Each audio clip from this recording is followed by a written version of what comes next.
All right, everybody. So let's talk a little bit about what we've done so far. So think about from the first day of the trimester. Look at all the stuff we've done.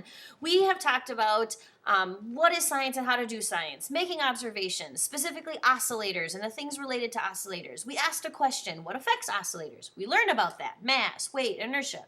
We made a prediction, which is writing hypotheses. We talked about setting up experiments, which are things like variables and procedure criteria, things like retesting and taking enough data to see the pattern and keeping everything else constant.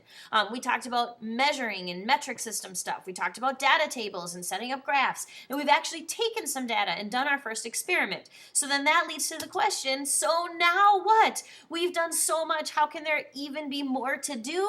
Well, it turns out that we've got one more piece of this whole process of science, and that is called explaining our results. So if you've not done so already, you might want to pause the video quick and go ahead and open up to, in your January 4 to 8 Schoology folder, 19 explaining scientific results. If you don't have access to that, you can just listen to this video too, and then you can open that up or whatever document you need later. So what I want to talk about is, okay, so we did all of that stuff that we just talked about, went through all of those steps in the scientific process. Now what?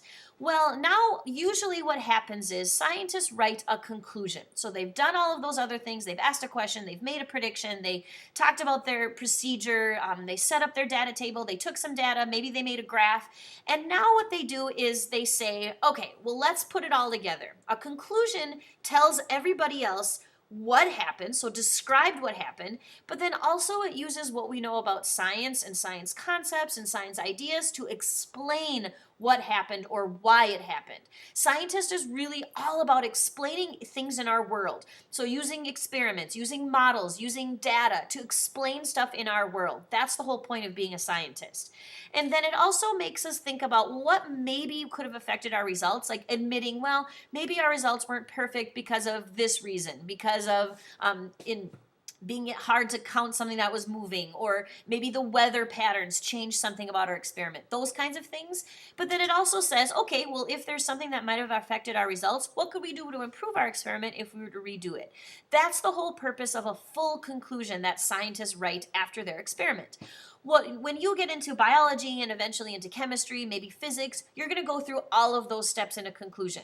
What we're going to focus on in this year in Intro to Science is the explanation part. So thinking about explanations. Look at that quote from Albert Einstein. I think it's a great idea from what we want to do. If you can't explain it simply, you don't understand it well enough. So when you are trying to explain something, you want to make sure that you're being as simple as possible with also being as complete as possible. So a good scientific explanation has these parts to it, keeping in mind that we're trying to be as simple as possible. One is that it has correct ideas. You can't have any false information in your explanation. Otherwise, the scientists that read it are going to pull you apart, and that would be embarrassing. So correct ideas and concepts. The second part is that it has all of the needed ideas and concepts. So if there's a couple things that affect your data, you're talking about both of them, not just one of them. And then related to that is that one idea connects to the other idea, connects to another idea, connects to another idea. You don't start off making one claim and then suddenly make your conclusion, because maybe there's like 3 or 4 steps in between what you saw happen and why it happened. And that will make more sense when we start writing some of these. So keeping these 3 things in mind, that you have to have the right ideas, you have to have all the necessary information, and they have to connect in a way that makes sense. With that sort of setup, what I want you to do now is I want you to take a look at some explanations. So on handout 19, there are 6 different explanations there. Some of them are longer than others, but there's only 6 of them total. So what you're going to do is read through all 6 of them. The purpose of those explanations, they are trying to explain why increasing the mass on the inertia balance decreases the frequency. Because remember, frequency is how many times it goes back and forth.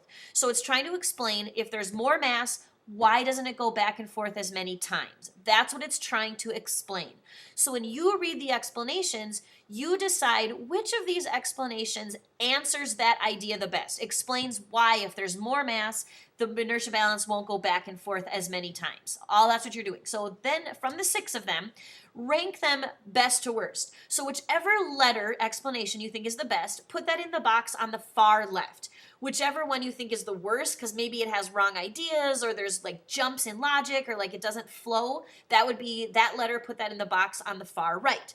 And then the other one's kind of in between, like, oh, maybe this one's okay. But remember, is you're trying to read these explanations and decide which is the best, meaning it has correct ideas, it has all the ideas related to mass and frequency and inertia, and it connects them in a way that makes sense. That would be the best one. And then the worst one would be one that maybe has wrong ideas, or it has leaps in logic, or there's not enough explanation at all, that kind of stuff. And then when you're done, when you've decided, then there's a box to just give me a little bit of why you put them in order. Why did you think the one that was the best was the best? Or why did you think the one that was the worst was the worst? You don't have to explain all 6 of them, but maybe choose, why did you choose the best one? What's the best about it? Why did you choose the worst one? What's the worst part about it? That's where I want you to get through before we go on. So read the explanations. Remember, they're trying to explain if there's more mass on the inertia balance, why doesn't it go back and forth as many times? That's what you're trying to explain. Rank them and then explain them. And then after that, I will tell you what to do. All right. Thanks for listening. Bye.